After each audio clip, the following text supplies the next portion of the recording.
Hi everyone, so today I'm actually going to show you a video of how I changed the decor of my house. So in order to do that, I used the Feng-shui and Vastu practices a little bit here and there. So basically these are ancient practices. So Feng Shui is more of Asian Chinese, whereas Vastu is Indian type. For example, if you're from India, if you have been to a place called Ooty or Munnar, so in Munnar, for example, the minute you step your foot into that place, you feel that good vibes, you know, because it's full of greenery. That place has so much lovely energy that comes from it. But we can't always run over to Ooty or Munnar or any such places, because sometimes it's good to just make our surroundings the same. It's good to go to such places in order to get refreshed and rewind once in a while when we are drained down, and to go there for a holiday, but not all the time, you know, we can go there. So the best thing is our own surroundings, because nobody wants to feel gloomy or live in a gloomy surrounding. So the best thing to do is just make our surrounding as beautiful and lovely as possible, and that will improve our state of mind as well, because of the energy that gives it. Energy in the sense that the feeling a certain place or certain object or certain human being you know, brings out in us. So some people or some places brings this very happy feeling, whereas some brings us a negative feeling. So that's what I mean when I say energy. So anyway, I'm just going to share my home decor, like little bits. I'm not going to show the whole area or everything, but just little tiny bits and certain things that I picked up along the way. Whenever you expose anything of yourself or your private sanctuary or your house or something personal to you, and when it's exposed out there, different people can be viewing it. You don't know what type of people are going to view certain things that you put out there. So it's always best to protect yourself and your items, your surroundings, your house and everything before you project them out. Or even if some people come into your house like visitors or something, you don't know what type of energy they bring in. So spiritually, it's always good to protect, and so that those things can be reflected. And don't tell anyone what type of protection methods you use, because then, you know, they're going to know it. So it's best to do your protection and everything, so that even if any negative energies or negative evil eyes are cast, then it's going to backfire back on them. So it's not going to affect you or take away your fortune or something like that. And also these protecting, cleansing, clearing energy, all those things, they have to be maintained. You can't just do it once and forget about it. It's a regular process. Daily there should be certain small routines that you have to keep doing to maintain that good, positive, fresh energy is flowing through your space, through yourself, through your house. So it's like all positive vibes, because we do absorb a lot of negative energy and positive too. So to balance it out, you know, because sometimes we can absorb too much negative energy from others, as gloomy surroundings, and that can end up being, you know, too draining for us. So always it's about clearing and using nature and natural resources in order to help for that, as well as the divine powers in order to do that. So that way, even if somebody is projecting negativity on you, and though you tend to, it will just you won't absorb it, you know, it will just get reflected and backfire back on them itself. That's not logical, but it's in terms of spirituality, and if you go into those sort of things, that's how spirituality talks about it or sees it. In terms of Christianity, we have, you know, the sprinkling of holy water and all those things, and in Hinduism they have many other ways. So different ways, no matter which you choose, there's no wrong or right, but the main thing is to choose a strong one, depending on how many enemies you have or how many bad people are there, how your life is. If you're not too happy, you're always depressed, people are just pulling you down, that means you need stronger protection. Otherwise, you just need to maintain and clean your energy and your space with positivity. Surround yourself with uplifting positivity every day. Right now, this is placed on the north side of my house, and that's a good area to place the, what's it called, water element. So that's the fountain. Also the north area, because it's the metal, it's called the metal side, so you can put anything which relates to metal aspect in it. So that's good for electronics like TV. There's a TV, and also metal goes well with earth element. so that's where these come in. So these are all earth, you know, flowers, plants. And in terms of these gnomes, they actually live with fairies, so they prefer an environment which is a little bit of has a mystical element in it, and that's why I put these sparkly ones. Sparkly cloth bit here, that was actually one of my t-shirts and it wasn't suiting me, so it ended up getting here as well. So it all came to me, you know, it just little things fit together. And he has a lovely corner here where he's happy with, because they actually prefer environments with fairies and earthy content in it. So that's how this worked out together. And since he came into my house, I've been finding so many earthy materials and earthy items. It shows that, you know, when you bring something into your house, if it brings in its own energy as well into it. So now my house is half like outdoors brought indoors, you know, since I brought this fountain. So that's why I didn't want to choose the Buddha, because he's always shown meditating, and if I brought him, maybe it will always, the energy that it gives out would always be a meditative one, which is not very lively, and that's not something I wanted, especially in my living room. I wanted some fire energy in there as well. So colors like red, pink, everything brings out a little bit of fire energy, and we should not overdo it, because fire makes us too exhausted. It drains our energy if there's too much fire. But if it blends in and balances out with earth and metal energies, then it has a beauty of its own, and it doesn't overdo anything. So these white bits, they're all metal energy. White color, gray color, that's all metal, and there's a little bit of earth and a tiny bit of fire energy in this corner, which is so perfect. The next thing I got are these bonsai trees. So they're actually not artificial, they are like trees. You can see the roots going down. There we go, so mini trees, and they came in a set with a pot. So I got two for $30, which is pretty cheap, because normally even one of this is a very expensive item, because it cost about $30 to $60 even for one, because it's very rare. It's a miniature tree planted in a pot. And another item that came, that's placed itself nicely over here. See, she's very happy here. You can see the leaves are not sagging down, and it's got flowers coming through as well to give it an extra added look. So she's very happy here. By the looks of things, we can see earth element and energy in the house is very grounding, and I prefer indoor plants which are natural than the artificial ones, though I have a little bit of artificial ones here and there. But then indoor plants, depending on which plant I get, it needs so and so maintenance. So she's here, and I love the color contrast. I even got a purple matching pot where she can fit in, and it's a very glossy, nice looking, neat pot. And there she is.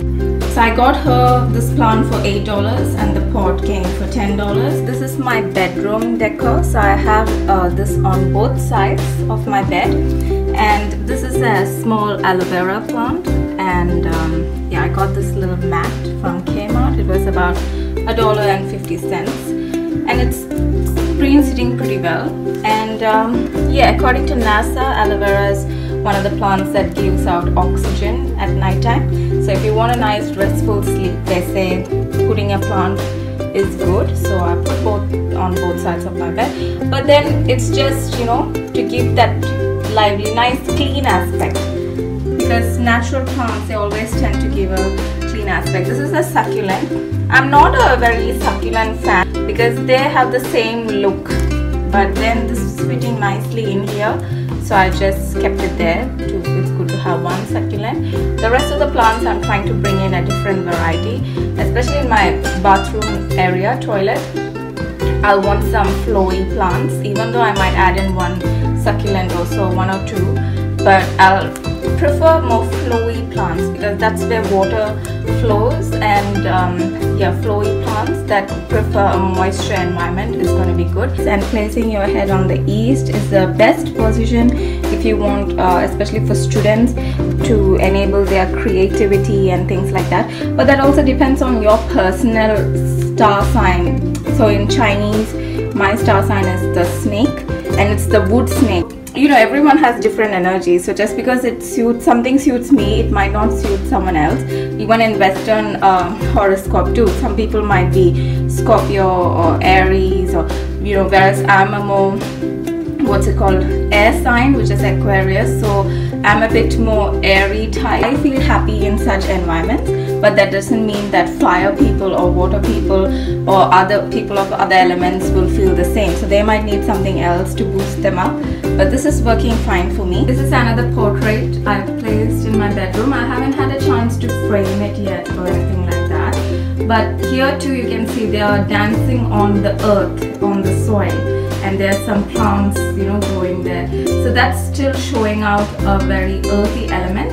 But then on the side you can see all these shiny bits and sequences, so that's bringing out the metal element as well. So everywhere in my house, automatically I subconsciously even tend to just buy things that have this earth and metal element mostly to it. You need some passion, you need some fire to come into the bedroom. And here I've got a Himalayan rock salt, so that's placed right under my, on top of the internet modem. Here you can see a lot more fire element, and there's a metal element which is a figurine, and on top of the metal there is earth again, which is a Rudraksha. So that's a two-mukhi Rudraksha, so that's two combining into one. That's Sanskrit meaning, like two Rudraksha means, you know, two people or two souls uniting together kind of a thing. So that just came when I bought some item from India. I just got that free, so I didn't want to throw it out, so I just found a spot there.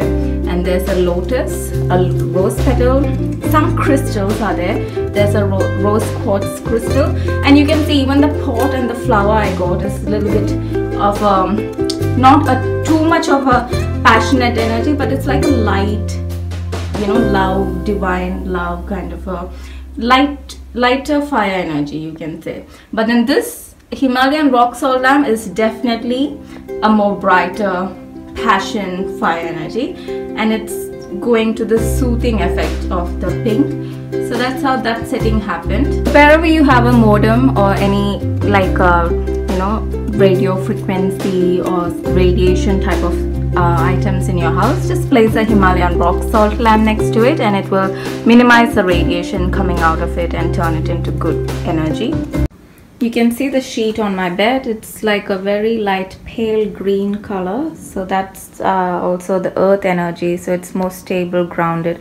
It makes me feel more natural when I sleep. So there's not a lot of fire energy in my house. It's in the bedroom, but there's still sufficient amount of passion, but not aggression or anger, but it's mostly with earth energies and metal energies too combined, holding it down together. So always in the bedroom, make sure you have fire energy, but not too much. In terms of fire energy and bringing a little bit of fire energy, not too much of red aggressive anger, but that passion energy into my house. Another thing I do is burn candles. So these are the scented candles. I've got the berry and the lavender. I love the smell of fresh berries during the day, so I just light one up, and it gives a nice, you know, light smell of berries all around the living room. Night time, evening time, normally I burn the lavender, so it helps me relax. And even if you have kids at home, the smell of lavender, if they are too cranky, just spray on some lavender or some essential oil of lavender, maybe even on their pillow, just a little bit of natural one, and they will calm down instantly. So lavender has that sort of a property. So that's how I bring in a little bit of fire energy and passion into my house by burning candles. Now I just went to the plant shop to visit the person once again, the plant guy. I think his name is Kev. Yeah, and I actually went to see if he has any more of the white pebbles. But then this was lying in front of the counter, and it was $65.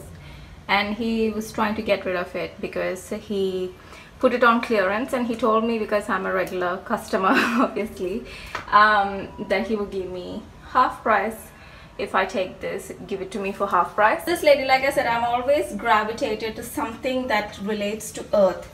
So she seems much more sensual and down to earth. She's carrying a little basket of maybe fruits, and one here where I'll just, the shop person gave me a free plant to put it in there, which was also nice. So he gave me two choices between a fern and another plant which I thought was better, so I took that. So this is underneath there was a pipe which I just cut short, so it's hidden underneath now.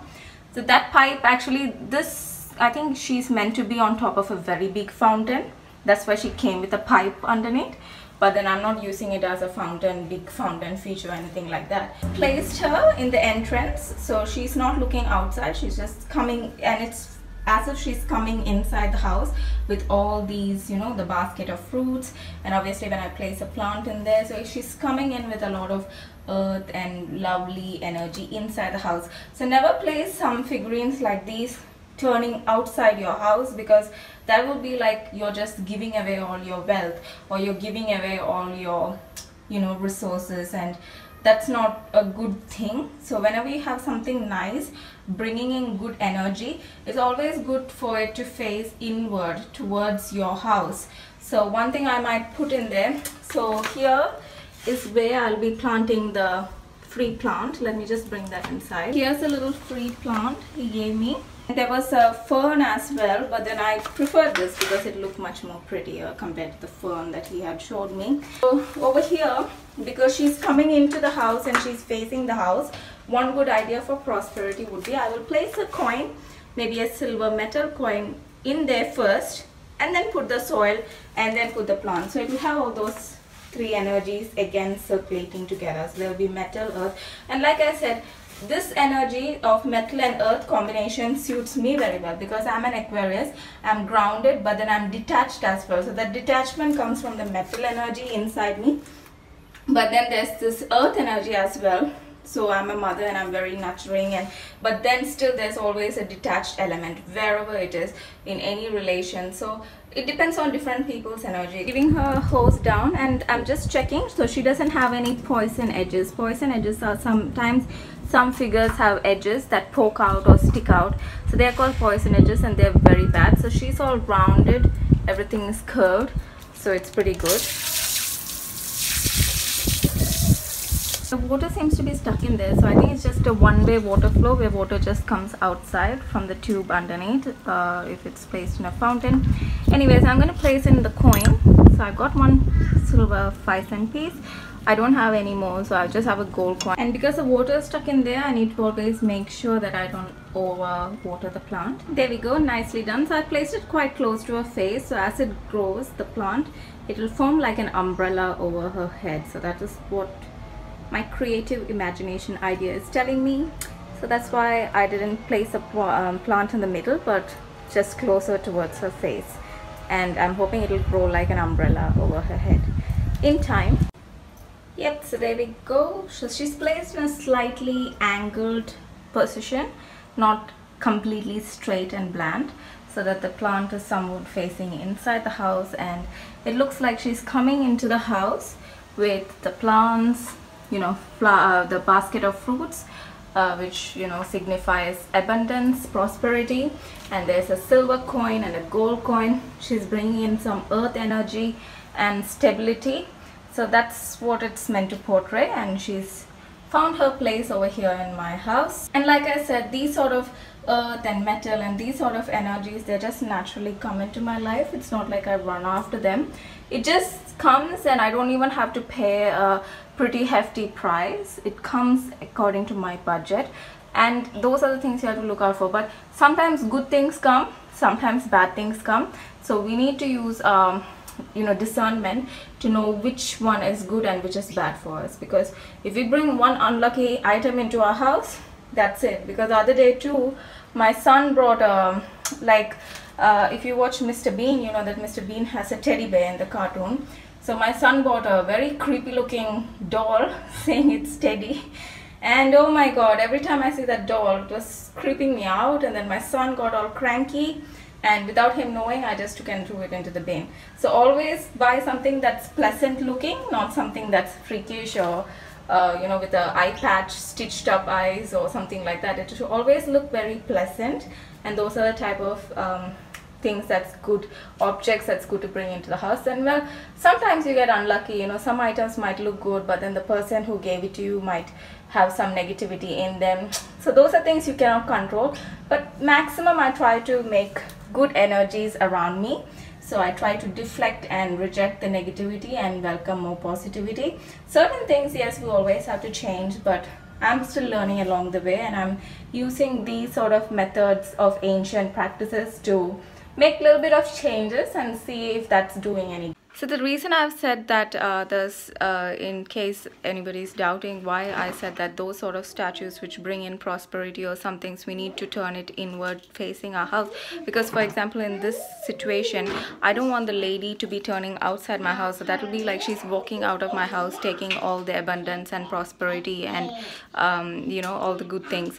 So that's like giving away my resources, and that's going to drain me. So that's called a bad Vastu or bad Feng Shui. Whereas if it's something good and it's turning into your house, then that brings in, that's like it's portraying that it's bringing in the prosperity and wealth and happiness. So that's what it symbolizes. So even when you look at it, that's the feeling you get, and that will help, you know, raise the vibes as well.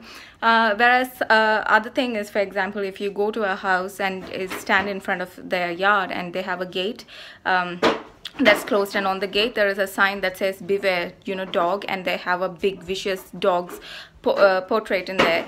When you look at it yourself, you get those energies, isn't it? You get those bad scary vibes, like a cautious, like we have to be cautious, or there's a dog in there, you know, if I open this gate and if I go, there's a dog going to come at me.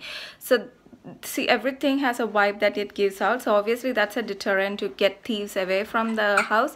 But you know, so that's the same things. Everything has its energy that it projects. So always we have, when we're looking at these spiritual type of things, it's always good to know the difference, you know, which things is better when it's faced into our house, and which things is better when it's faced outwards, facing outwards of towards the outer side of our house. Now evening time is a time to slow down and take a break, and slowly we start dimming the lights so that our body, you know, all the organs and everything gets a chance to relax and prepare ourselves for a nice sleep.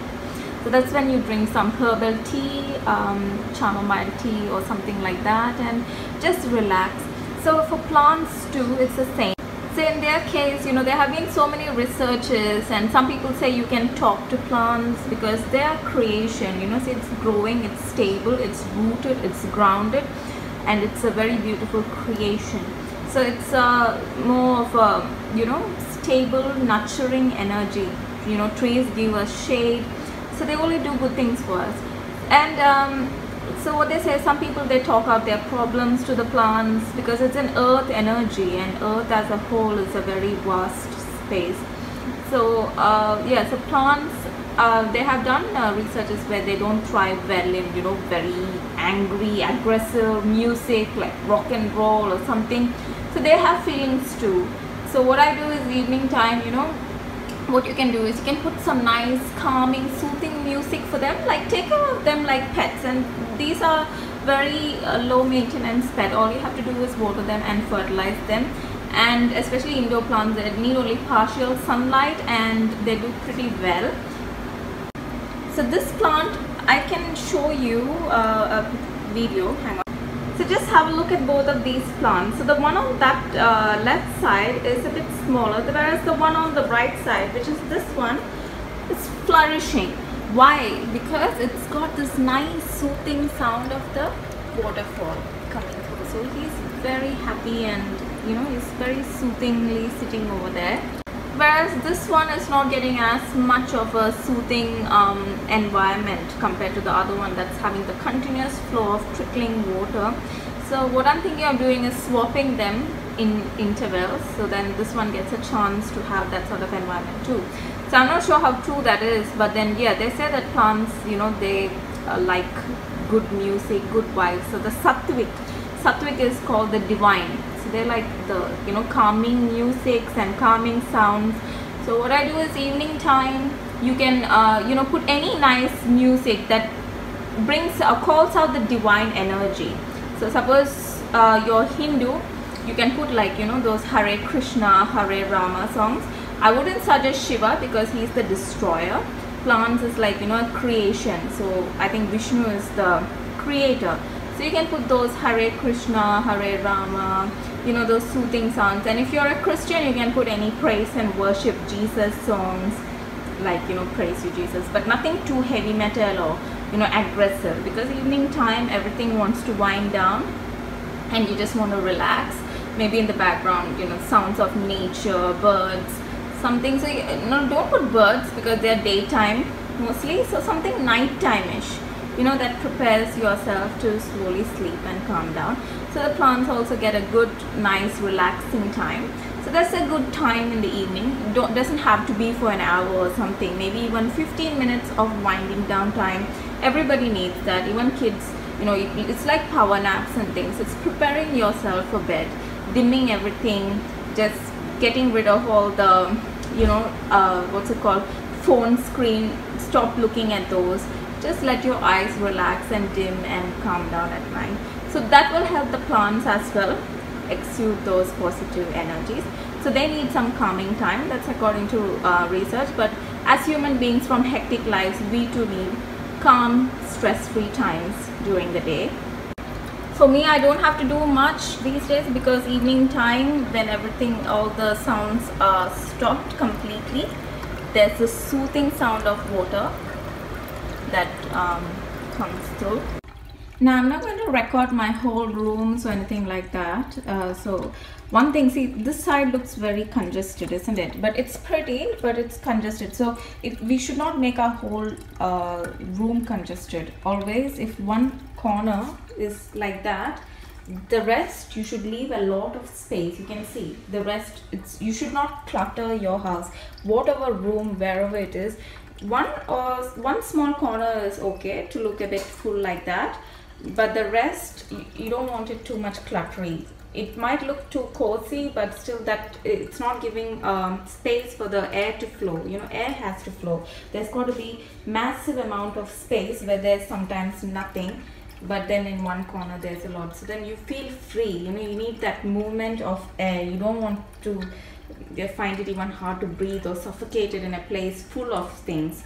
So everything should be in its neutral minimum thing. You should not go overboard. So I too, every month, even if it's clothes or whatever it is, I make sure I check my house. If there's anything that has to go and it's clutter, I throw it or donate it.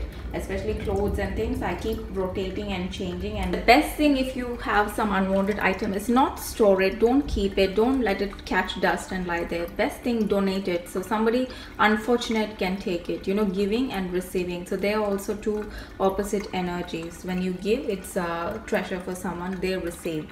So if it's not useful in your life, it's always better to give. But don't give away things which drain you down. So whatever you don't need. Now the other thing is, like when I say whatever suits me might not suit everybody else, because my energy and makeup is of course totally different, and whereas others are, because we all have all the elements in us. We have air, fire, water, earth, so we are made up of all those. But some people have more of certain elements. Like in my case, you know, I feel like I have more of earth or air or and metal elements in me, whereas more of water, less of water and fire elements. So that means I'm not too of a aggressive person or angry person with fire, and then I don't have too much water because I'm not always the emotional type as well. So that depends, but we do have it, all have it in certain extents, but then it depends on the level and amount, and those amounts of elements we have at a certain point changes as well. Because suppose something sad happens in our life and we are always crying and upset, it affects us, so then that element changes. So one sad, emotional, so that's like bringing in more of the water element. So that our elements, though we have everything, it keeps changing, it doesn't remain constant at a certain amount of time depending on our life situation. So always in life, wait for the right things to come. And another example is, you know, if you build your house in the middle of a rose garden, when you open the window of the house, all you get is the smell of lovely fragrant roses. Whereas if you build your house in the middle of a rubbish dump, when you open the window, you get the smell of nasty rubbish, and you know, you don't like that. So that is what I mean by surrounding your like making your surroundings more fragrant and surrounding yourself with more uplifting things. So everybody is different, like I said, according to Vastu. You know, when you're born, everybody is born in different times and their planets, their destiny. Some people are born to be successful, whereas some people are born to be of service of others, like Mother Teresa. Some people are born to, they might die a bit earlier, some people a bit later. Some people have, you know, different purposes. So everybody is having their own problems and life lessons. So whenever you so everybody is different, these things keep changing. So that's why they say that nobody is the same and everyone's made of a different makeup altogether, spiritual makeup. And because everybody is different, you have to accept them that they are different, and you have to accept them for who they are. So we can't change anybody else. All we can do is just see if those people are affecting our life in an uplifting way or in a negative way. So that's all we can do, and make our life better. Choose what we want to surround ourselves with, whether what type of people we want to surround ourselves with, what type of objects, what type of surroundings. So what makes us happy, what sort of type of surroundings makes us gloomy, what type of people makes us happy or gloomy. So try to always be cautious of that. Even I'm learning to, you know, be very cautious about even these placements of different things, you know, when they say these are lucky or unlucky. Spiritually, I'm trying to be a little bit cautious to see if subconsciously I'm leaking out anything, you know, am I leaking out my resources subconsciously without knowing? Am I you know, doing something going to affect me in a better way? Is there any way I can make myself and my life better, or my feelings at least, you know, what makes me happy? So those are the things it's good to think about when we are alone. Take some time and be cautious about it, and then that will help us analyze and change our life. So a little bit of even shift in energy can change things. You know, if you bring positive energy in, that brings a whole lot of positive change in different aspects of our lives, maybe not just one. So start off with little and then improve and work our way up to making bigger and better changes. Hope all of you enjoyed this video. Apart from that, it's just something, I don't know if it makes sense to how many of you it might be worth it, but it's just something, you know, with a spiritual touch to it. So a little bit of a different topic, and just take it for fun. Yeah, apart from that, enjoy. Bye.